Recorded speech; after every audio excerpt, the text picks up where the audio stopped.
അൽഹംദുലില്ലാഹ്. ആ പാട്ട് പാടിയ പയ്യന്റെ പേരെന്തായിരുന്നു? ഹിഷാം. ഹിഷാം, ഞാനിങ്ങനെ ആദ്യമായിട്ട് നല്ലൊരു പാട്ട് കേൾക്കണം. അൽഹംദുലില്ലാഹ്. ചരിത്രത്തിൻ്റെ സുവർണതാളിൽ ലിംഗും പുത്തനാടി ശുഹദാക്കളെ മനസ്സ് നീറും വ്യതയാൽ വന്ന മനമിൽ തണലേകിടും ശുഹദാക്കളെ ചരിത്രത്തിൻ്റെ സുവർണതാളിൽ ലിംഗും പുത്തനാടി ശുഹദാക്കളെ. അൽഹംദുലില്ലാഹ്. ആ പാട്ട് പാടിയ പയ്യന്റെ പേരെന്തായിരുന്നു? ഹിഷാം. ഹിഷാം, ഞാനിങ്ങനെ ആദ്യമായിട്ട് നല്ലൊരു പാട്ട് കേൾക്കണം. അൽഹംദുലില്ലാഹ്.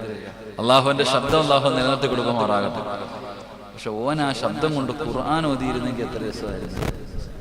ഞാനത് ആഗ്രഹിച്ചത്. അവൻ നല്ല മനോഹരമായ രീതിയിൽ, നല്ല രീതിയിൽ അവനിങ്ങനെ പാട്ട് പാടുന്നത് കേട്ടപ്പോൾ ഖുർആൻ ഓതി അങ്ങനെ രസമായിരിക്കില്ലേ? അള്ളാന്റെ വിശുദ്ധമായ ഖുർആൻ.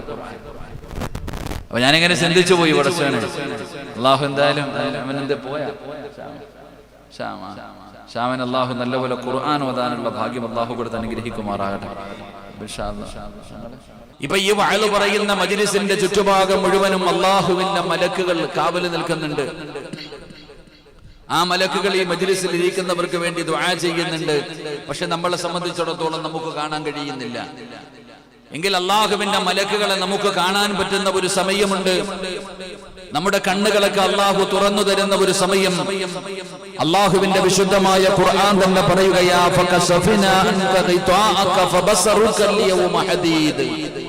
അള്ളാഹുവിന്റെ മലക്കുകൾ ആകാശ ലോകത്ത് നിന്നിങ്ങനെ ഇറങ്ങി വരുന്നത് ലൈവായിട്ട് ഞാനും നിങ്ങളും കാണും. എന്റെ പ്രിയപ്പെട്ടവരെ, അസ്റായിൽ എന്ന് പറയുന്ന മലക്ക് ഇങ്ങനെ കടന്നു വരുമ്പോ ഒരു മനുഷ്യന്റെ റൂഹ് പിടിക്കുന്നതിന് വേണ്ടി കടന്നു വന്നിട്ട് ആ മനുഷ്യനോട് പറഞ്ഞു, നിന്റെ റൂഹ് പിടിക്കാൻ വന്നതാ. ആ മനുഷ്യനോട് അള്ളാഹുവിന്റെ മലക്കുകൾ, അസ്റായിൽ എന്ന് പറയുന്ന മലക്ക് പറഞ്ഞു, അള്ളാഹു നിനക്കൊരു ഓഫർ തന്നിട്ടുണ്ട്. അള്ളാഹു നിന്റെ റൂഹ് പിടിക്കാൻ വരുന്ന സമയം ഞങ്ങളോട് പറഞ്ഞു വിട്ടിരിക്കുന്നത് ഒരു കാര്യമാണ്. എന്താണ് പറഞ്ഞു വിട്ടിരിക്കുന്നത്? നിനക്ക് വല്ല ആഗ്രഹമുണ്ടെങ്കിൽ ആ ആഗ്രഹം സാധിപ്പിച്ചതിന് ശേഷമേ റൂഹ് പിടിക്കാവൂ. അദ്ദേഹത്തിന് വല്ല മോഹവുമുണ്ടെങ്കിൽ ആ മോഹമൊന്ന് നടത്തി കൊടുക്കണം, എന്നിട്ട് വേണം ആ മനുഷ്യന്റെ റൂഹ് പിടിക്കാൻ എന്ന് പറഞ്ഞുകൊണ്ടാണ് അള്ളാഹുവിന്റെ മലക്കുകൾ അള്ളാഹു സുബ്ഹാനഹു വ തആല പറഞ്ഞു വിട്ടിരിക്കുന്നത്. അപ്പൊ ഈ മനുഷ്യന്റെ മുമ്പിൽ വന്നിട്ട് അസ്റായിൽ എന്ന് പറയുന്ന മലക്ക് പറഞ്ഞു, നിനക്ക് വല്ല ആഗ്രഹം ഉണ്ടെങ്കിൽ ആ ആഗ്രഹം സാധിപ്പിച്ചതിന് ശേഷം വേണം നിന്റെ റൂഹ് പിടിക്കാൻ. അതുകൊണ്ട് അള്ളാഹു പറഞ്ഞിരിക്കുകയാ, നിനക്ക് വല്ല ആഗ്രഹവുമുണ്ടോ? നിനക്ക് വല്ല ആഗ്രഹവുമുണ്ടോ? എന്റെ പ്രിയപ്പെട്ട സഹോദരങ്ങളെ, ആ മനുഷ്യൻ പറഞ്ഞ മറുപടി എന്തെന്നറിയോ? മഹാനായ പ്രവാചകൻ സല്ലല്ലാഹു അലൈഹി വസല്ലമ തങ്ങൾ പറയുന്നു, ആ മനുഷ്യൻ പറഞ്ഞ മറുപടി, എന്റെ പൊന്ന് അസ്റായിലെ, 40 കൊല്ലമായിട്ട് നീ എപ്പോഴാ വരുന്നത് എന്ന് പറഞ്ഞ് ഞാൻ ഒരുങ്ങി കാത്തു കെട്ടിയിരിക്കുകയാ. എനിക്കൊരാഗ്രഹവും ഇല്ല എന്റെ റൂഹ് പിടിച്ചുകൊള്ളാൻ. അസ്റായിൽ എന്ന് പറയുന്ന മലക്കിനോട് പറയുകയാ, 40 കൊല്ലമായി നിന്നെ ഞാൻ കാത്തിരിക്കുകയാ. നീ വരുമ്പോൾ നിന്റെ കൂടെ വരുന്നതിന് വേണ്ടിയുള്ള തയ്യാറെടുപ്പുകൾ നടത്തി എല്ലാം ഒരുക്കി കെട്ടിക്കെട്ട് 40 കൊല്ലമായിട്ട് ഞാൻ നിന്നെ കാത്തിരിക്കുകയാ. എനിക്കൊരാഗ്രഹവുമില്ല എന്റെ റൂഹ് പെട്ടെന്ന് പിടിക്ക്, എനിക്ക് പോകണം അള്ളാഹുവിന്റെ മുമ്പിലേക്ക്. ആ സമയത്ത് അസ്റായിൽ എന്ന് പറയുന്ന മലക്ക് പറയുന്നു, അള്ളാഹു പറഞ്ഞിട്ടുണ്ട്, നിനക്ക് വല്ല ആഗ്രഹം ഉണ്ടെങ്കിൽ പറ. ആ സമയത്ത് അസ്റായിൽ എന്ന് പറയുന്ന മലക്കിനോട് ആ മനുഷ്യൻ പറഞ്ഞു, എങ്കിൽ എനിക്കൊന്ന് 2 റക്അത്ത് നിസ്കരിക്കണം, എനിക്ക് 2 റക്അത്ത് ഒന്ന് നിസ്കരിക്കണം. ആ 2ാമത്തെ റക്അത്തിന്റെ സുജൂദിൽ കിടക്കുമ്പോ എന്റെ റൂഹ് പിടിച്ചോ, എനിക്ക് അത്രയുള്ള ആഗ്രഹം. എന്റെ പ്രിയപ്പെട്ട സഹോദരങ്ങളെ, ആ മനുഷ്യൻ അങ്ങനെ മരണപ്പെട്ടു എന്ന് ചരിത്രം നമുക്ക് പഠിപ്പിച്ചു തരികയാ. അള്ളാഹു നമുക്ക് ഈമാൻ നൽകി അനുഗ്രഹിക്കുമാറാകട്ടെ. നാം മനസ്സിലാക്കേണ്ടത്, 40 കൊല്ലമായിട്ട് മരണത്തിന് വേണ്ടി ഒരുങ്ങിയിരുന്ന ഒരു മനുഷ്യൻ ആ മനുഷ്യന്റെ മുമ്പിൽ വന്ന് ചോദിച്ചപ്പോൾ ആ മനുഷ്യൻ പറഞ്ഞ മറുപടി ഇതാണെങ്കിൽ, ഈ സദസ്സിലിരിക്കുന്ന ഞാനും നിങ്ങളും ഒന്ന് ചിന്തിച്ചു നോക്ക്. നമ്മളുടെ മുമ്പിൽ വന്നിട്ടാണ് ഈ ചോദ്യം ചോദിച്ചിരുന്നെങ്കിൽ നമ്മൾ എന്ത് ചെയ്യും? നമ്മുടെ മുമ്പിൽ വന്നിട്ട് ചോദിക്കുകയാണെങ്കിൽ നമ്മൾ എന്തു മറുപടിയാണ് പറയുന്നത് എന്ന് ഞാനും നിങ്ങളും ഒന്ന് ചിന്തിച്ചു നോക്കുക. എന്ത് തയ്യാറെടുപ്പാണ് ഞാനും നിങ്ങളും നടത്തിയിരിക്കുന്നത്? ആ കാബിലുൽ റുബാഖ് എന്ന് പറയുന്ന മലക്ക് നമ്മുടെ മുമ്പിലേക്ക് കടന്നു വരുമ്പോൾ ആ മരണത്തിന് വേണ്ടി ഒരുങ്ങിയിരിക്കുക, അതിനുവേണ്ടിയുള്ള പ്രവർത്തനങ്ങൾ നടത്തുക, തയ്യാറായിരിക്കുക. എന്ത് തയ്യാറെടുപ്പാണ് ഞാനും നിങ്ങളും നടത്തിയിരിക്കുന്നത്? എന്റെ പ്രിയപ്പെട്ട സഹോദരങ്ങളെ, അള്ളാഹു തയ്യാറെടുക്കാൻ എനിക്ക് നിങ്ങൾക്കും അള്ളാഹു ഭാഗ്യം നൽകി അനുഗ്രഹിക്കുമാറാകട്ടെ. എന്റെ പ്രിയപ്പെട്ട സഹോദരങ്ങളെ, തയ്യാറെടുപ്പുകൾ നടത്തണം, അല്ലാതെ നിലവിളിയല്ല. ഇസ്രായേലിനെ കാണുമ്പോൾ ചിലര് കിടന്നുകൊണ്ട് വല്ലാത്ത വെപ്രാളമാണ്, വല്ലാതെ എന്തോ പെട്ടെന്ന് കണ്ടതുപോലെയുള്ള വല്ലാത്ത ഒരു പ്രയാസം, ബുദ്ധിക്കലച്ചിലും ഭയവും. എന്റെ പ്രിയപ്പെട്ട സഹോദരങ്ങളെ, ആ സമയത്ത് തന്നെ മലക്ക് ചോദിക്കുമെന്ന, നീ എന്തിനായി കിടന്ന് ഇങ്ങനെ വെപ്രാളപ്പെടുന്നത്? നീ എന്തിനായി കിടന്ന് പ്രയാസപ്പെടുന്നത്? എന്തോ പെട്ടെന്ന് കയറി വന്നതുപോലെ നീ എന്താ വല്ലാതെ ദുഃഖിക്കുന്നത്? എന്ത് നിനക്ക് പറ്റിയത്? അസ്രായീൽ എന്ന് പറയുന്ന മലക്ക് തന്നെ ചോദിക്കുമത്രേ. അള്ളാഹുവിന്റെ വിശുദ്ധമായ ഖുർആൻ പറയുകയാ, ഞാൻ വരുന്നതിന് മുമ്പ് കുറെ പേര് നേരത്തെ വന്നിരുന്നല്ലോ. എടോ, മരണമെന്ന് പറയുന്നത് ഒരു ദിവസം പെട്ടെന്ന് നിന്റെ മുമ്പിലേക്ക് കടന്നു വരുന്ന ഒന്നല്ല. ആ മരണം കടന്നു വരുന്നതിന് മുമ്പ് ഒരുപാട് അടയാളങ്ങൾ വന്നല്ലോ. എന്റെ പ്രിയപ്പെട്ട സഹോദരങ്ങളെ, മലക്കുകൾ പോലും അവിടെ നിന്ന് ചോദിക്കുമ്പോ ഈ സദസ്സിലിരിക്കുന്ന എന്റെ പ്രിയപ്പെട്ട സഹോദരങ്ങളോട്, സഹോദരിമാരോട് പറയുകയാ, ഇസ്രായേൽ എന്ന് പറയുന്ന മലക്ക് റൂഹ് പിടിക്കാൻ കടന്നു വരുന്ന സമയം നിലവിളിക്കലല്ല, പൊട്ടിക്കരച്ചലല്ല. എന്റെ പ്രിയപ്പെട്ടവരെ, നമ്മളെല്ലാവരും എന്താണ് ചെയ്യുന്നതെന്ന് എനിക്കും നിങ്ങൾക്കും അറിയുമല്ലോ. അതുകൊണ്ട് എന്റെ പ്രിയപ്പെട്ട സഹോദരങ്ങളോട്, സഹോദരിമാരോട് പറയുകയാ, ആഗ്രഹങ്ങളില്ലാത്ത മനുഷ്യനില്ലല്ലോ. എല്ലാവർക്കും ഒരുപാട് ആഗ്രഹങ്ങളുണ്ട്. ആണാകട്ടെ, പെണ്ണാകട്ടെ, പ്രായമുള്ളവരാകട്ടെ, കുട്ടികളാകട്ടെ, ഒരുപാട് സ്വപ്നങ്ങളും മോഹങ്ങളും ആഗ്രഹങ്ങളുമായി കഴിയുന്നവരാണ്. ഒരുപാട് പലരും പറയുന്നത്, ഉമ്മയുടെ ഗർഭാശയത്തിൽ നിന്ന് ഭൂമുഖത്തേക്ക് കടന്നു വരുന്ന കുഞ്ഞുണ്ടല്ലോ, ആ കുഞ്ഞ് തന്റെ കൈയിങ്ങനെ മുറുകെ പിടിച്ചിരിക്കുകയാണ്. ആ പിടിച്ചിരിക്കുന്നത് അവന്റെ സ്വപ്നങ്ങളും പ്രതീക്ഷകളും ആഗ്രഹങ്ങളുമാണെന്ന് എന്റെ പ്രിയപ്പെട്ടവരെ പലരും നമുക്ക് പറഞ്ഞു തരുമ്പോ, ആഗ്രഹങ്ങൾ വെറുതെ കൊണ്ടു നടക്കാനുള്ളതല്ല, ആഗ്രഹങ്ങൾ സാധിപ്പിക്കാനുള്ളതാണല്ലോ. മോഹങ്ങളൊക്കെ നടക്കണമല്ലോ. എന്റെ പ്രിയപ്പെട്ട സഹോദരങ്ങളെ, ഇസ്രായേൽ എന്ന് പറയുന്ന മലക്കിങ്ങനെ കടന്നു വരുമ്പോ മോഹങ്ങളൊക്കെ ബാക്കി വെച്ചിട്ട് യാത്രയാകുക എന്ന് പറഞ്ഞാൽ എത്ര ദുഃഖകരമായ കാര്യമാ. ഞാനും നിങ്ങളും ആഗ്രഹിക്കുന്ന ഒരു കാര്യം നടക്കാതെ വന്നാൽ വല്ലാത്ത സങ്കടമാണല്ലോ. ഈ സദസ്സിലിരിക്കുന്നവരോട് പറയുന്ന, നിങ്ങളുടെ ആഗ്രഹങ്ങളൊക്കെ നിങ്ങൾ പൂർത്തീകരിച്ചിട്ട് വേണം ഇവിടെ നിന്ന് മടങ്ങി പോകാറ്.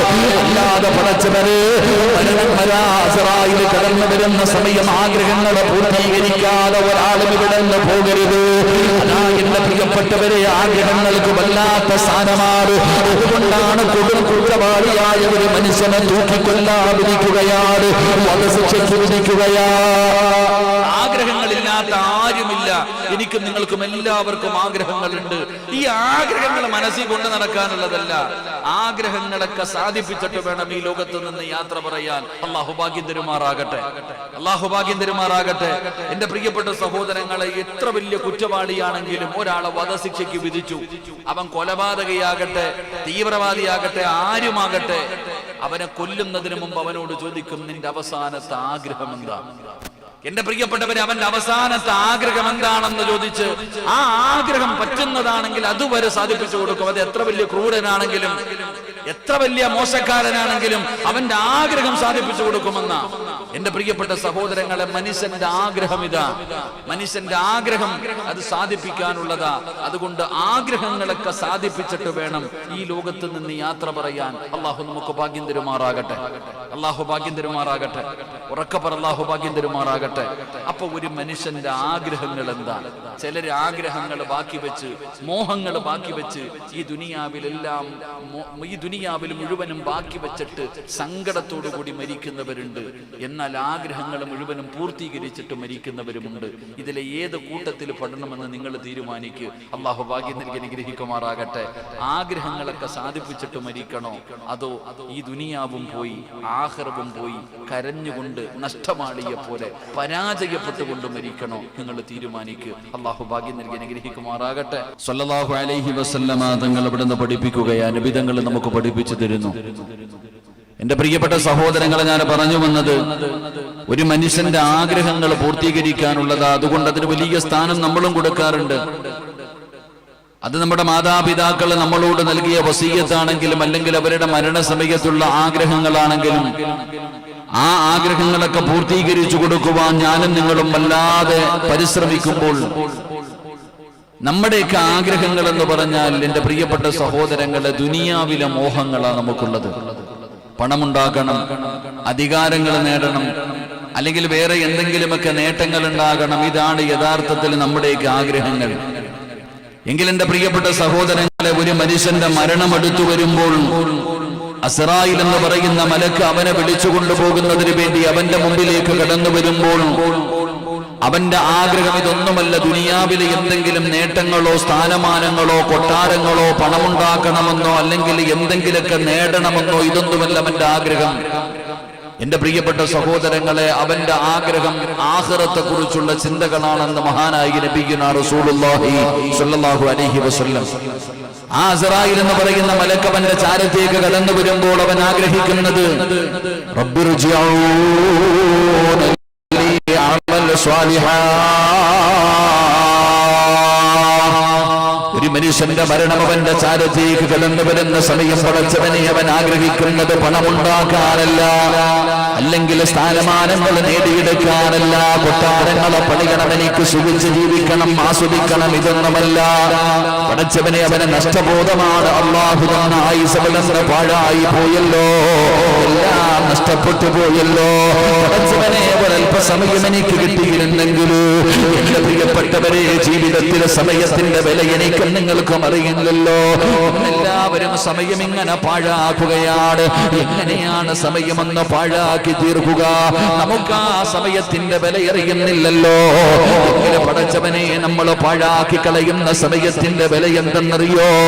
അത് ദുനിയാവിൽ ജീവിച്ചിരിക്കുന്ന സമയത്ത് നമുക്കറിയില്ല. സമയത്തിന്റെ വില തിരിയുന്നത് എപ്പോഴെന്നറിയോ? അതാ കാബിലുൽ അർവാഹ് മലക്ക് അസ്റായീൽ. അല്ലാഹുവിന്റെ പരിശുദ്ധമായ ഖുർആൻ തന്നെ പറയുകയാണ്, ലൗലാ അഖർതനീ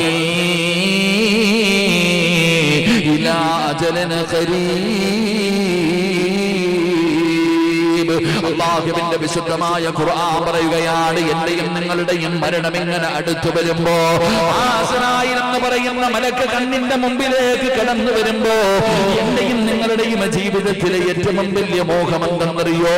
പടച്ചവനെ, സമയത്തിന്റെ വില എന്താണെന്ന് തിരിയുന്നത് അപ്പോഴാണ്. ജീവിച്ചിരുന്ന കാലത്ത് നിനക്ക് അല്ലാഹു തന്ന സമയത്തിന്റെ വില എനിക്കും നിങ്ങൾക്കും തിരിച്ചറിയുന്നില്ല. എങ്കിലും ജീവിതത്തിൽ നഷ്ടപ്പെട്ടു പോയാൽ ഒരിക്കലും തിരിച്ചു കിട്ടാത്ത അമൂല്യമായ ഒരു നിധിയാണ് സമയം. ആ സമയത്തിന് വേണ്ടിയാ യാചിക്കുന്നത്. പടച്ചവനെ കടന്ന് യാചിക്കുകയാണ്. എത്ര പെട്ടെന്ന് കടന്നു വന്നു അസ്റായീല്, എന്റെ മരണം അടുത്തു വന്നു അസ്റായീല്. പേടിച്ചു വരേണ്ടവനെ പോലെ കടന്നു വല്ലാതെ നിലവിളിക്കുമ്പോ ആ മലക്ക് തന്നെ ചോദിക്കുകയാണ്, പടച്ചവനെ ആ മലക്കിനോട് യാചിക്കുന്നു, അസ്റായീൽ ഒരല്പസമയം എനിക്ക് തരുമോ? എനിക്കൊരല്പസമയം തരുമോ?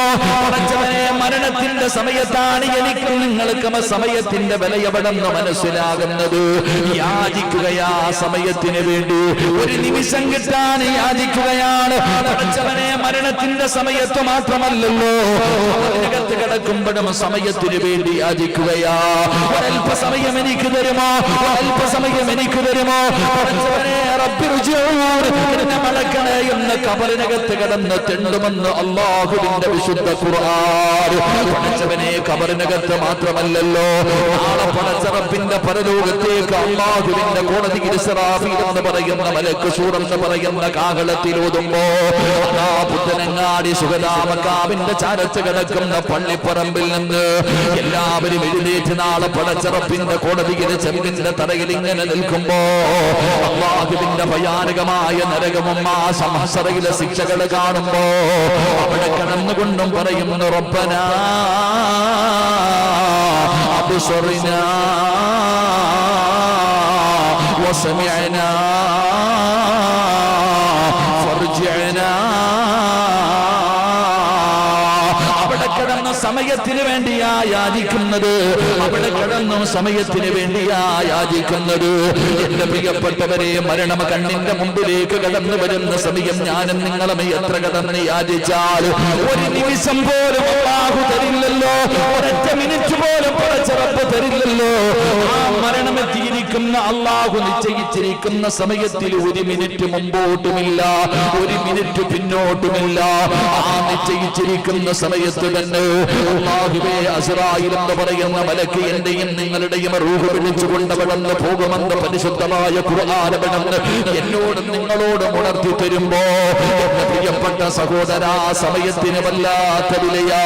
അത് പാഴാക്കി കളയാറുള്ളതല്ല, അതിന് സാരമാക്കി കളയാറുള്ളതല്ല.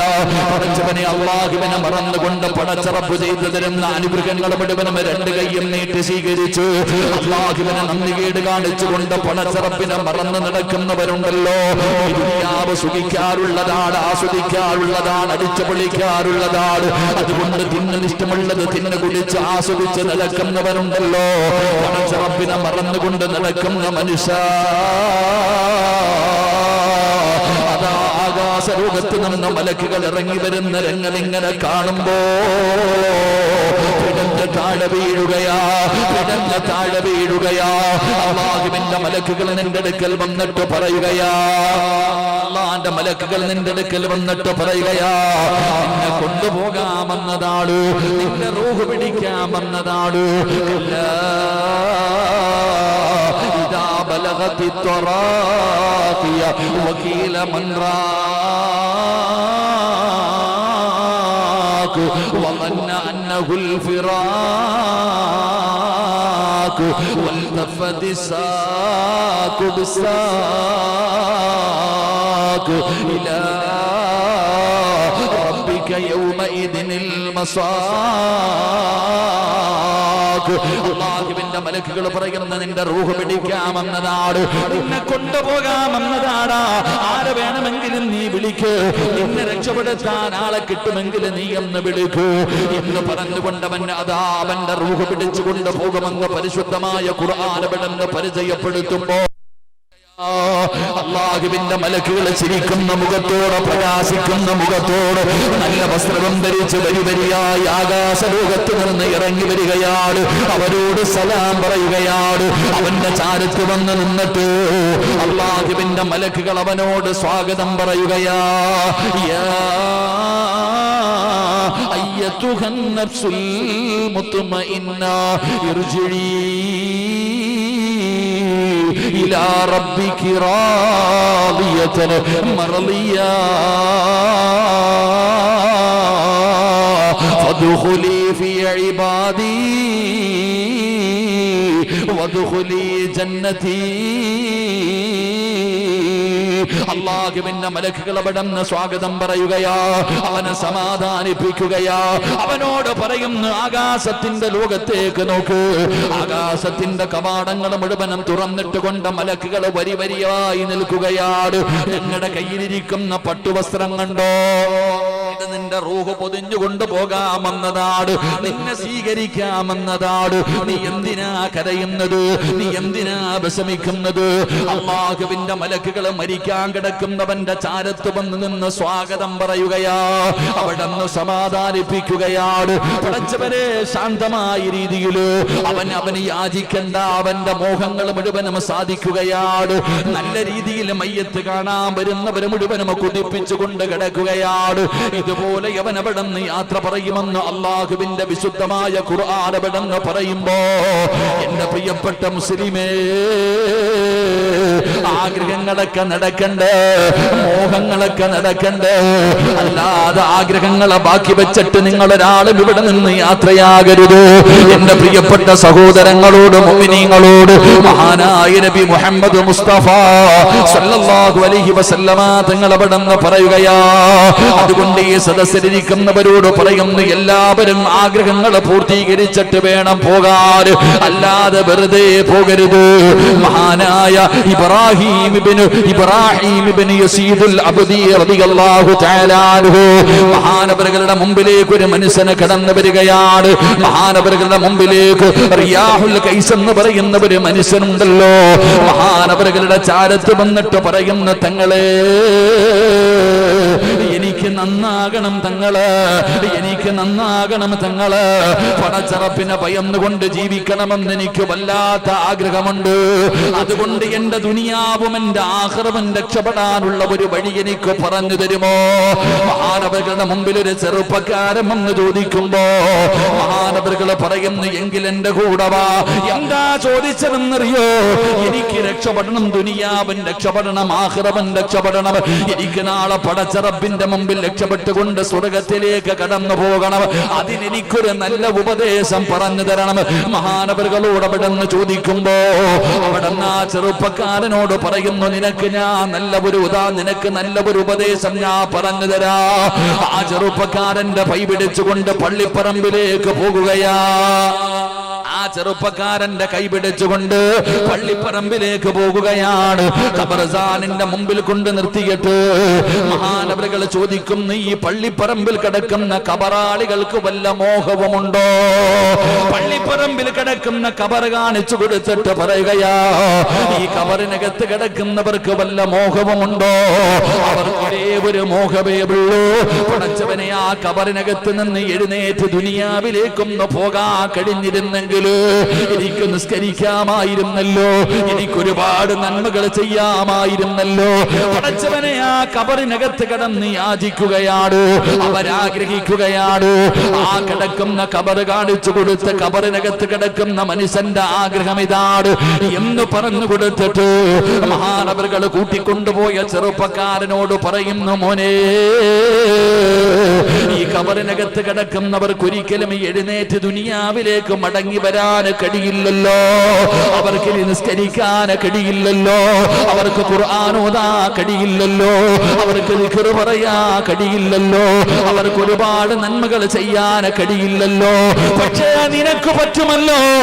ഈ പള്ളിപ്പറമ്പിലെ കബറിനകത്ത് കിടക്കുന്ന ഒരു മനുഷ്യനും ദുനിയാവിൽ വന്ന് നിസ്കരിക്കുവാനോ ഖുർആൻ ഓതുവാനോ സദക്ക കൊടുക്കുവാനോ ദിക്ർ പറയുവാനോ ഇതുപോലെ വഅദ് കേൾക്കുവാനോ ഒന്നിനും കഴിയില്ലല്ലോ. പക്ഷേ നീ ദുനിയാവിന്റെ മുകളിലല്ലോ, അവര് ഭൂമിയുടെ അടിയിലല്ലോ. നിനക്ക് നിസ്കരിക്കാമല്ലോ, നിനക്ക് ഖുർആൻ ഓതാമല്ലോ, നിനക്ക് ദിക്റുകൾ പറയാമല്ലോ, നിനക്ക് സൽക്കർമ്മങ്ങൾ ചെയ്യാമല്ലോ. അവിടെ പോകുന്നതിന് മുമ്പ് ചെയ്യടാ. ആ പള്ളിപ്പറമ്പിലേക്ക് പോകുന്നതിന് മുമ്പ് ചെയ്യാൻ പറ്റുന്ന നന്മകൾ മുഴുവനും ചെയ്ത് വെച്ചിട്ട് പോയാ പള്ളിപ്പറമ്പിൽ 6 അടി മണ്ണിനകത്ത് കിടന്ന് തെണ്ടേണ്ടി വരില്ലെന്ന് മഹാനവറുകൾ അവിടെ നിന്ന് പറഞ്ഞു കൊടുക്കുമ്പോ പുത്തനങ്ങാടി സുഗതാമക്കാവിലെ ഉറൂസിന് വന്നവര് സുഗതാക്കളുടെ കബറിന്റെ ചാരത്ത് പോകുമ്പോ ആ പോകുന്ന വഴിയിൽ ഒരുപാട് കബറുകൾ കിടക്കുന്നല്ലോ. ആ കബറിനകത്ത് നിന്നെ പോലെ ദുനിയാവിന്റെ തൊലിക്ക് മുകളിൽ മോഹങ്ങളും സ്വപ്നങ്ങളും ആഗ്രഹങ്ങളും പ്രതീക്ഷയുമായി ജീവിച്ചിരുന്ന ഒരുപാട് പേരവിടെ കിടക്കുന്നുണ്ടല്ലോ. അവരാഗ്രഹിക്കുന്ന പടച്ചവനെ ഇതുപോലെ ഒരു വഅദിന്റെ മജ്‌ലിസിൽ വന്നിരിക്കാറ്, തങ്ങന്മാരുടെ ദുആ കേൾക്കാറ്, മഹാന്മാരായ ഉസ്താദന്മാരുടെ വഅദ് കേൾക്കാറ്. പടച്ചവനെ എനിക്ക് നിസ്കരിക്കാൻ കഴിഞ്ഞിരുന്നെങ്കിൽ, എനിക്ക് ഖുർആൻ ഓതാൻ കഴിഞ്ഞിരുന്നെങ്കിൽ, എനിക്ക് സദഖ കൊടുക്കാൻ കഴിഞ്ഞിരുന്നെങ്കിൽ എന്നാ കബറിനകത്ത് കിടക്കുന്നവർ ആഗ്രഹിക്കുന്നുണ്ട്. അവർക്കാർക്കും അതിനെ കഴിയില്ലല്ലോ, അവർക്കാർക്കും അതിനെ കഴിയില്ലല്ലോ. പക്ഷേ സഹോദരാ, ഈ വഅദ് കേൾക്കാൻ വന്നിരിക്കുന്ന നിനക്കിതെല്ലാം പറ്റുമല്ലോ. ഈ വഅദ് കേൾക്കാൻ വന്നിരിക്കുന്ന പെങ്ങള്, നിങ്ങൾക്ക് ഈ പറഞ്ഞ കാര്യമെല്ലാം അവിടെ പോകുന്നതിന് മുമ്പ് ചെയ്യാമല്ലോ. ചെയ്യണ്ടേ പെങ്ങള്? ചെയ്യാതെ മോഹങ്ങള് ബാക്കി വെച്ച് പോയാ ആ പള്ളിപ്പറമ്പിൽ കിടന്ന് നാളെ നിനക്കും ഇതുപോലെ തെണ്ടേണ്ടി വരുമെന്ന് നബി തങ്ങളെ പഠിപ്പിക്കുമ്പോ എന്റെ പ്രിയപ്പെട്ട സഹോദരങ്ങളോട് പറയുകയാ, പടച്ചവനെ നബി തങ്ങൾ പറയുന്നു, ചെയ്യാറുള്ള കാര്യങ്ങൾ മുഴുവനും ഇവിടെ കിടന്ന് ചെയ്യണോ. അല്ലാതെ പുത്തനങ്ങാടി പള്ളിയിലേക്ക് നിന്റെ ജനാസ കുളിപ്പിച്ചു, അതാ പള്ളിയിലേക്ക് കൊണ്ടുവച്ചു, ഖതീബ് ഉസ്താദ് നിസ്കരിക്കാൻ കയറി വന്നു, എല്ലാവരും പള്ളിക്കകത്ത് വന്നു. പ്രിയപ്പെട്ട സഹോദരങ്ങളെ, ജീവിച്ചിരിക്കേണ്ട സമയത്ത് ചെയ്യേണ്ട ചില കാര്യമുണ്ട്. ജീവിച്ചിരിക്കേണ്ട സമയത്ത് ചെയ്യാൻ പറ്റുന്നത് ജീവിച്ചിരിക്കുമ്പോ തന്നെ ചെയ്യണം. നിങ്ങളുടെയൊക്കെ ജനാസ കുളിപ്പിച്ച് ഇവിടുത്തെ പള്ളിയിൽ കൊണ്ടുവച്ചു. ഫൈസി ഉസ്താദ് മയ്യത്തിന്റെ മുമ്പിൽ വന്നു, നാട്ടുകാർ മുഴുവനും വന്നു. ഉസ്താദ് പ്രസംഗമെല്ലാം നടത്തിയിട്ട് മയ്യത്ത് നമസ്കരിക്കുന്നതിന് മുമ്പ് പറയും, ഈ മയ്യത്ത് നിങ്ങളോട് ആരോടെങ്കിലും എന്തെങ്കിലും പറഞ്ഞിട്ടുണ്ടെങ്കിൽ പൊരുത്തപ്പെട്ടു കൊടുക്കണമെന്ന്. അള്ളാഹു ഈമാൻ തരുമാറാകട്ടെ, അള്ളാഹ് ഈമാൻ തരുമാറാകട്ടെ. എടാ, ജനാസ പള്ളിക്കകത്ത് കൊണ്ടുവച്ചിട്ട് ഖതീബ് പറയുകയാ പൊരുത്തപ്പെട്ടു കൊടുക്കാൻ. എടാ പൊന്നാര ചങ്ങാതി, നീ ജീവിച്ചിരിക്കുന്ന കാലത്ത് നാട്ടുകാരോട് പൊരുത്തം ചോദിച്ചാൽ പിന്നെ അവിടെ കൊണ്ടുവച്ച് പറയേണ്ട വല്ല കാര്യമുണ്ടോ? നീ ജീവിച്ചിരിക്കുന്ന കാലത്ത് പൊരുത്തം ചോദിക്ക്, അല്ലാതെ പള്ളിക്കകത്ത് കുളിപ്പിച്ചുകൊണ്ട് കടത്തിക്കെട്ടല്ലോ ചോദിക്കേണ്ടത്. ജീവിച്ചിരിക്കുമ്പോ ചോദിക്ക്. നിനക്കിപ്പുണ്ടല്ലോ, നിനക്ക് എത്രയോ അവസരമുണ്ട് നിനക്ക് പൊരുത്തം ചോദിക്കാനും. എന്തെല്ലാം കാര്യങ്ങൾ പള്ളിയിൽ കൊണ്ടുവച്ചിട്ട് പറയാ, കടവുണ്ടെങ്കിൽ പൊരുത്തപ്പെടാൻ, കടവുണ്ടെങ്കിൽ പൊരുത്തപ്പെടാൻ. മക്കള് പറയാ, ആരെങ്കിലും കടവുണ്ടെങ്കിൽ ഞാനുമായിട്ട് ബന്ധപ്പെടാൻ. നബി തങ്ങൾ പറഞ്ഞില്ലേ, കടന്നുറങ്ങുന്നതിന് മുമ്പ് നീ എഴുതി വെച്ചിട്ട് കടന്നുറങ്ങണമെന്ന് ആദരവായ പ്രവാചകൻ നബി മുഹമ്മദ് മുസ്തഫ. ആദരവായ പ്രവാചകൻ നബി മുഹമ്മദ് മുസ്തഫ സല്ലല്ലാഹു അലൈഹി വസല്ലമ തങ്ങൾ പറഞ്ഞു, 3 കാര്യം ചെയ്യാതെ ഉറങ്ങരുത്.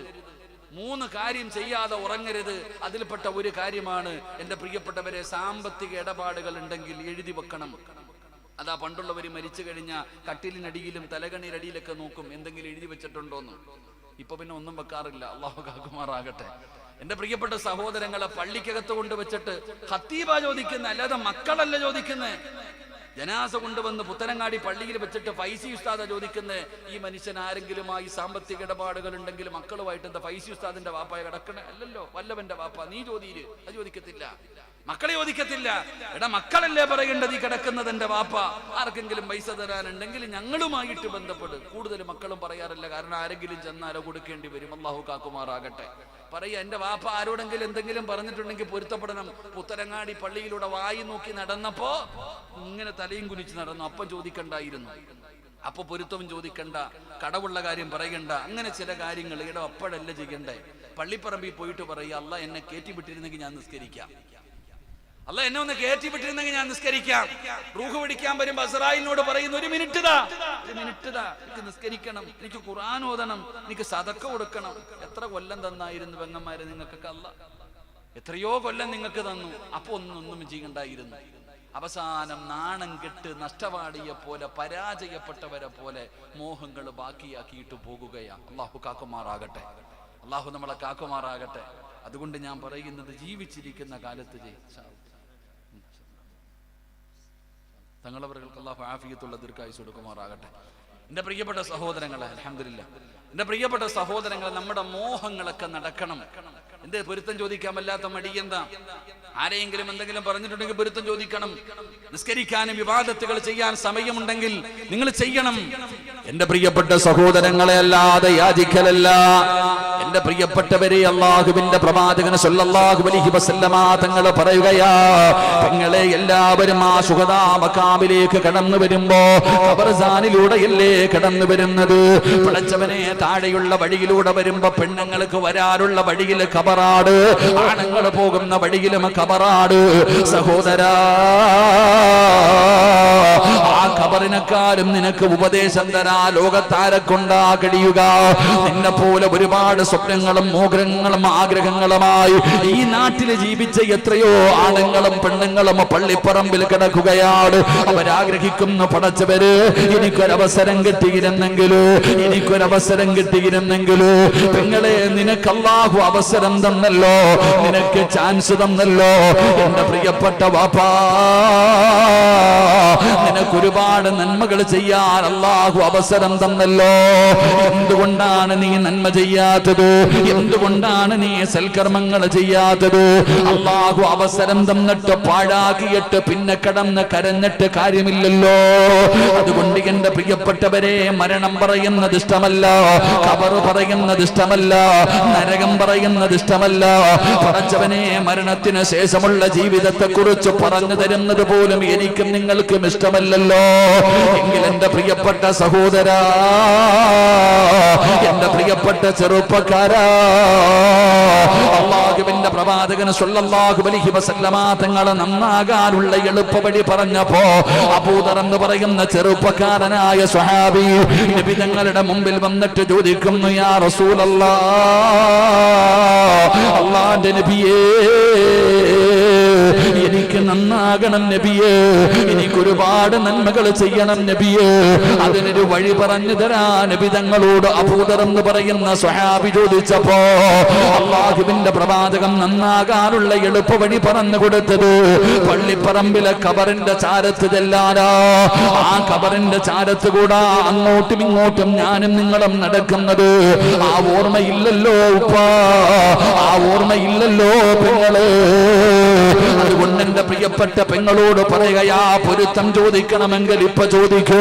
അത് വാപ്പയോടാണോ, ഉമ്മയോടാണോ, കൂടപ്പുറപ്പിനോടാണോ, കുടുംബക്കാരോടാണോ, അയൽവാസിയാടോടാണോ, നാട്ടുകാരോടാണോ, ആരുടെയെങ്കിലും മനസ്സ് വേദനിപ്പിച്ചിട്ടുണ്ടെങ്കിൽ പൊരുത്തം ചോദിക്കാനുള്ളത് മുഴുവനും ദുനിയാവിൽ വെച്ച് ചോദിച്ചോ. ജീവിച്ചിരിക്കുന്ന കാലത്ത് ചോദിക്കൂ. അല്ലാതെ മടങ്ങിയിട്ട് കാര്യമില്ലല്ലോ, അല്ലാതെ പോയിട്ട് കാര്യമില്ലല്ലോ.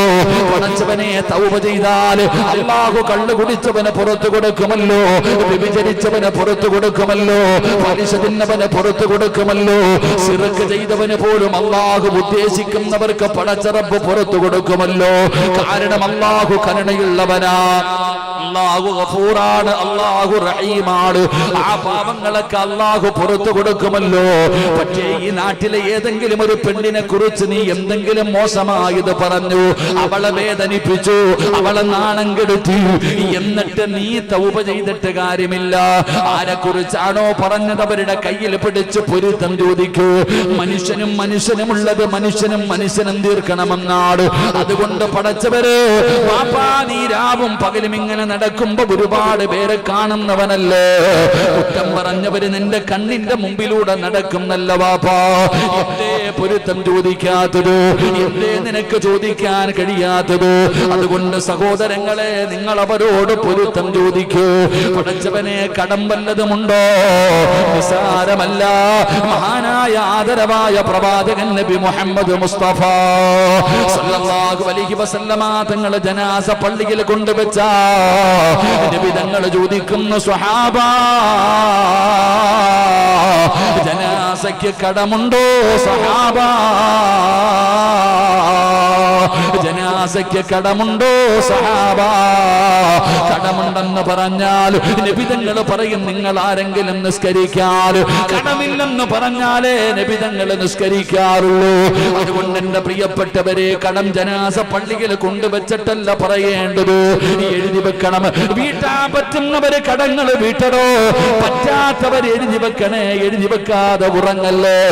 അതുകൊണ്ട് സദസ്സിലിരിക്കുന്നവരോട് പറയുകയാ, അല്ലാഹുവിന്റെ വിശുദ്ധമായ ഖുർആൻ അവിടുന്ന് പറയുകയാണ്, ഒരു മനുഷ്യന്റെ മരണം അവന്റെ കണ്ണിന്റെ മുമ്പിലേക്ക് കടന്നു വരുമ്പോ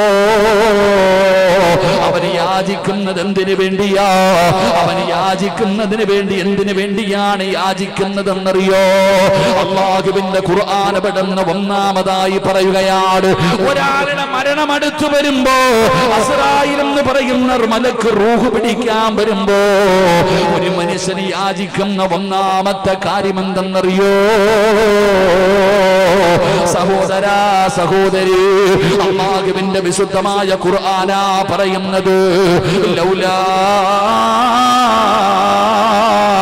അഖർതനീ ഇലാ അജലിൻ ഖരീബ്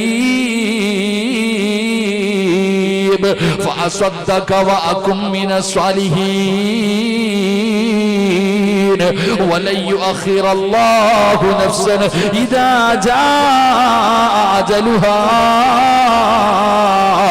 വല്ലാഹു ഖബീർ ബിമാ തഅമലൂൻ. അല്ലാഹുവിന്റെ വിശുദ്ധമായ ഖുർആൻ ഇവിടെന്ന് പറയുകയാ, എന്തിനാണ് യാചിക്കുന്നതെന്നറിയോ? എന്തിനാ യാചിക്കുന്നതെന്നറിയോ?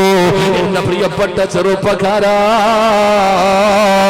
അല്ലാഹുവിന്റെ പരിശുദ്ധമായ ഖുർആൻ പറയുകയാ, ആ മരണം കണ്ണിന്റെ മുമ്പിലേക്ക് കടന്നു വരുമ്പോ അവൻ യാചിക്കുകയാണ്, എന്റെ ചെറുപ്പക്കാരെ, നബി തങ്ങൾ അവിടുന്ന് ഖുർആനിന്റെ ആയത്തുകൾ ഇങ്ങനെ പഠിപ്പിച്ചു തന്നിട്ടുണ്ടല്ലോ, ഒരുപാട് ചരിത്രങ്ങൾ പഠിക്കുന്നുണ്ടല്ലോ.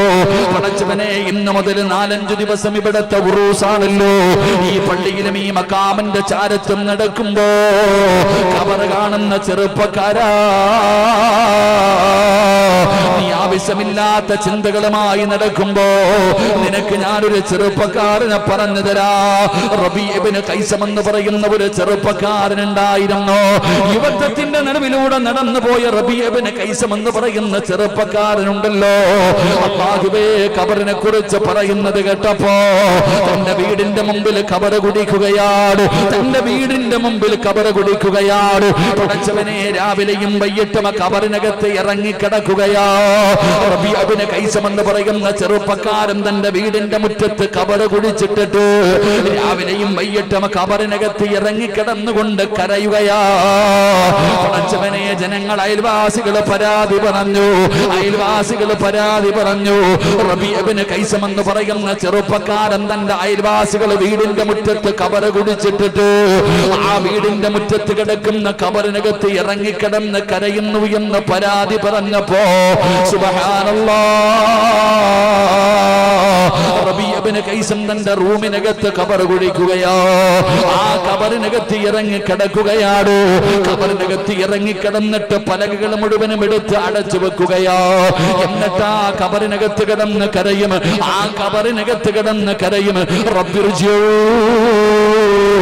എന്നെ മടക്കട്, എന്നെ മടക്കട് എന്ന് ഖബറിനകത്ത് കിടന്ന് കരയുമ്പോ കുടുംബക്കാര് എഴുന്നേറ്റ് വന്ന് പലകയെടുത്ത് മാറ്റിയിട്ട് ഖബറിനകത്ത് നിന്ന് രക്ഷപ്പെടുത്തുകയാ. പടച്ചറപ്പേ, ഒരു ദിവസം ഖബറിനകത്ത് പാതിരാത്രിയിൽ എഴുന്നേറ്റ് കിടക്കുകയാണ്. എന്നിട്ട് പലക നിരത്തിയിട്ട് റബീ ഇബ്നു ഖൈസം എന്ന് പറയുന്ന ചെറുപ്പക്കാരൻ ഖബറിനകത്ത് കിടന്ന് നിലവിളിക്കുകയാ, എന്നെ രക്ഷപ്പെടുത്തണേ, എനിക്കൊരവസരം തരണേ എന്ന് ഖബറിനകത്ത് കിടന്ന് കരഞ്ഞുകൊണ്ട് വിളിക്കുമ്പോ പടച്ചറപ്പേ, ഭാര്യ അവിടുന്ന് ഉറങ്ങുകയാണ്, ഭാര്യ അവിടുന്ന് ഉറങ്ങുകയാണ്. അവസാനം നിലവിളി കേട്ട് എഴുന്നേറ്റ് ചെല്ലുമ്പോ ഖബറിനകത്ത് തളർന്നു കിടക്കുന്ന റബീ ഇബ്നു ഖൈസം എന്ന് പറയുന്ന ചെറുപ്പക്കാരന് അവിടുന്ന് കയ്യിൽ പിടിച്ചുയർത്തുമ്പോ ബോധം വന്നപ്പോ അവിടുന്ന് സ്വന്തം ശരീരത്തോട് പറയുകയാ, ഇന്ന് നിന്നെ ഇതുപോലെ രക്ഷപ്പെടുത്തിയല്ലോ, നിന്നെ ഈ ഖബറിനകത്ത് നിന്ന് നിലവിളിച്ചപ്പോ രക്ഷപ്പെടുത്താൻ എന്റെ ഭാര്യ ഉണ്ടായിരുന്നു, എന്റെ മക്കളുണ്ടായിരുന്നു, പക്ഷേ എത്ര കരഞ്ഞാലും രക്ഷപ്പെടുത്താൻ ആളില്ലാത്ത ഒരു ദിവസം വരാനുണ്ട്. ഇന്ന് നീ നിലവിളിച്ചപ്പോ ഈ ഖബറിനകത്ത് നിന്ന് രക്ഷപ്പെടുത്താൻ ആള് കടന്നു വന്നു. എന്നാൽ എത്ര കരഞ്ഞാലും ഒരു മനുഷ്യനും രക്ഷപ്പെടുത്താത്ത ഒരു ദിവസം നിനക്ക് വരാനുണ്ട്. അതിനു മുമ്പ് നീ തയ്യാറെടുക്കടേ, അതിനു മുമ്പ് നീ തയ്യാറെടുക്കടേ എന്ന് സ്വന്തം നഫ്സിനോട് പറഞ്ഞു എന്ന് ചരിത്രം പറയുമ്പോ സഹോദരങ്ങളെ, സഹോദരിമാര്, ഒരാളുടെ മരണം കണ്ണിന്റെ മുമ്പിൽ വരുമ്പോ അവൻ ഒന്നാമത് യാചിക്കുകയാണ്, ഒന്നാമത് യാചിക്കുകയാണ്. എന്തിനാ പെങ്ങളെ? നിസ്കരിക്കാനല്ല, ഖുർആൻ ഓതാനല്ല, നോമ്പ് പിടിക്കാനല്ല, പൊരുത്തം ചോദിക്കാനല്ല, യാത്ര പറയാനല്ല, കടം വീട്ടാനല്ല, മാതാപിതാക്കൾക്ക് ഖിദ്മത്ത് ചെയ്യാനല്ല, ദിക്ർ പറയാനല്ല. ഒരാളുടെ മരണസമയം അടുത്തു വരുമ്പോ ഒന്നാമതായി യാചിക്കുന്നത് എന്തിനു വേണ്ടിയെന്നറിയോ? ലൗലാ അഖർതനീ ഇലാ അജലിൻ ഖരീബ് ഫഅസ്വദ്ദക. അല്ലാഹുവിന്റെ വിശുദ്ധമായ ഖുർആൻ പറയുന്ന മരണം കണ്ണിന്റെ മുമ്പിലേക്ക് കടന്നു വരുമ്പോ ഒരു മനുഷ്യൻ യാചിക്കുന്ന ഒന്നാമത്തെ കാര്യം, എനിക്ക് സദഖ ചെയ്യാൻ ഒരു അവസരം തരണേ. അല്ലാഹുവിന്റെ വിശുദ്ധമായ ഖുർആൻ പറയുന്നു, ഒരാളുടെ മരണം അടുത്തു വരുമ്പോ, അസ്റായിൽ എന്ന് പറയുന്ന മലക്ക് റൂഹ് പിടിക്കാൻ കടന്നു വരുമ്പോ ആ മനുഷ്യൻ യാചിക്കുന്നത് ഒന്നാമത്തെ കാര്യം നിസ്കരിക്കാൻ വേണ്ടിയല്ല. അസ്റായിലെ, എനിക്ക് ഇത്തിരി സമയം എന്താ, ഞാൻ നിസ്കരിക്കട്ടെ. ഞാൻ ഖുർആൻ ഓതട്ടെ, അല്ലെങ്കിൽ ഞാൻ എന്തെങ്കിലും ചെയ്യട്ടെ, ഇതിനൊന്നുമല്ല. ആ മനുഷ്യൻ യാചിക്കുന്ന ഒന്നാമത്തെ കാര്യം, എനിക്ക് സദക്ക ചെയ്യാൻ ഒരല്പ സമയം വേണമെന്ന് ആ മനുഷ്യൻ യാചിക്കുമെന്ന് അള്ളാഹുവിന്റെ വിശുദ്ധ ഖുർആൻ. അള്ളാഹു നമുക്ക് ഈമാൻ തരുമാറാകട്ടെ. അള്ളാഹു നമുക്ക് ഈമാൻ തരുമാറാകട്ടെ. ഉറക്കപ്പുറം അള്ളാഹു ഈമാൻ തരുമാറാകട്ടെ. സദക്കയുടെ മഹത്വം അവിടെയാ മനസ്സിലാക്കണ്ടേ. ഒരാളുടെ മരണം കണ്ണിന്റെ മുമ്പിൽ വരുമ്പോ എനിക്ക് നിസ്കരിക്കാൻ സമയം എന്താ എന്നല്ല ചോദിക്കുന്നത്. ഒന്നാമത് പറയുന്നത് എനിക്ക് സദക്ക കൊടുക്കാൻ സമയം തരണം. എന്റെ പ്രിയപ്പെട്ട സഹോദരങ്ങളെ, സംഘാടകർ ബക്കറ്റ് എടുത്തു, കറക്റ്റ് സമയത്താ എടുത്ത്. ഇന്ന് ഈ ബക്കറ്റിന്റെ അകത്ത് എന്തെങ്കിലും വിട്ടാ എന്റെ പ്രിയപ്പെട്ട സഹോദരങ്ങളെ, ആ സമയത്ത് അസ്രായേലിനോട് സമയം ചോദിക്കണോ? ഇന്ന് രാത്രി മരിച്ച, ഈ വയത് കഴിഞ്ഞിട്ട് ഇന്ന് പോകുന്ന രാത്രിയിൽ നിങ്ങൾ ആരെങ്കിലും മരിച്ച, അസ്രായേല് എനിക്ക് സദക്ക കൊടുക്കാൻ ഇത്തിരി സമയം വേണോ എന്ന് യാചിക്കണോ വേണ്ടയോ എന്ന് ഈ ചങ്ങാതി ബക്കറ്റുമായിട്ട് മുമ്പിൽ വരുമ്പോ നീ തീരുമാനിക്ക്. അള്ളാഹു ഭാഗ്യം തരുമാറാകട്ടെ. ഉറക്കപ്പറ അള്ളാഹു ഭാഗ്യം തരുമാറാകട്ടെ. എനിക്ക് യാചിക്കാൻ വയ്യ, പിടിച്ചോ, ബിസ്മില്ല. അള്ളാഹു ബർക്കത്ത് ചെയ്യുമാറാകട്ടെ. എല്ലാവരും ഒന്ന് പോക്കറ്റ് കൈയിട്ട്, ഇല്ലെങ്കിൽ നീ ഇങ്ങനെ തന്നെ ഇരുന്നോ, മസരി പിടിച്ചിരുന്നോ, കൊടുക്കരുത്. 100-200ഓളം വിദ്യാർത്ഥികൾ പഠിക്കുന്ന ഒരു സ്ഥാപനം. അൽഹംദുലില്ലാഹ്, ഇന്ന് ഒന്നാമത്തെ ദിവസം. എന്റെ പ്രിയപ്പെട്ടവർ, അള്ളാഹു തന്നതിൽ നിന്നൊരൽപ്പം എടുത്തുകൊണ്ട് നീ മനസ്സറിഞ്ഞുകൊണ്ട് കൊടുത്താൽ, എന്റെ പ്രിയപ്പെട്ടവരെ, അസ്രായീൽ എന്ന് പറയുന്ന മലക്ക് നിന്റെ ചാരത്ത് വരുമ്പോ വാപ്പാ യാചിക്കേണ്ടി വരില്ല. വാപ്പാ, ചെറുപ്പക്കാരാ, എനിക്കൽപ്പ സമയം എന്താ പെങ്ങളെ ചോദിക്കേണ്ടി വരില്ല. പൊന്നുമോള് അസ്രായീലേ, എനിക്കൽപ്പ സമയം എന്താ എന്റെ ശരീരത്തിൽ കിടക്കുന്ന സ്വർണ്ണാഭരണമെന്ന് ഊരിക്കൊടുക്കാറ് എന്റെ ഭർത്താവ് അടുത്ത് കിടക്കുന്നുണ്ട്. ഞാൻ എന്റെ ഇക്കാനോടൊന്ന് പറയട്ടെ, എന്റെ സ്വർണം ഞാൻ മരിച്ചാൽ തീങ്കാരയിൽ കൊടുക്കണം. പടച്ചവനെ, കോളേജിൽ പഠിക്കുന്ന മക്കൾക്ക് കൊടുക്കണമെന്ന് പറയാറ് ഒരു സെക്കൻഡിന് വേണ്ടി യാചിച്ചാലും നിനക്ക് അല്ലാഹു സമയം തരില്ല പെങ്ങള്. വാപ്പാ, ഒരുപാട് സമ്പത്തുകൾ വാരിക്കൂട്ടി വെച്ചിട്ടുണ്ടല്ലോ.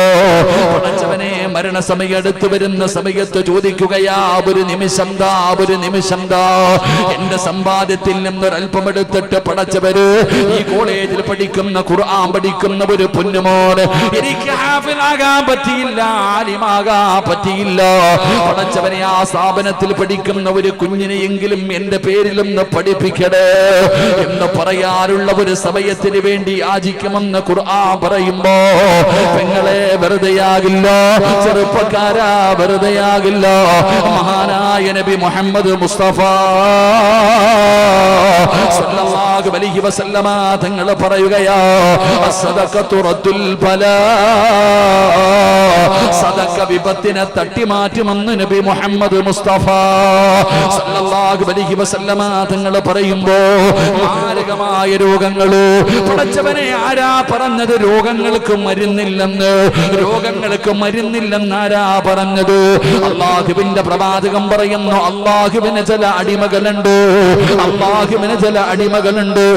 ആ അടിമകൾക്ക് രോഗം വന്നാ അവര് സദഖ കൊടുത്ത് ചികിത്സിക്കുമെന്ന് നബി മുഹമ്മദ് മുസ്തഫ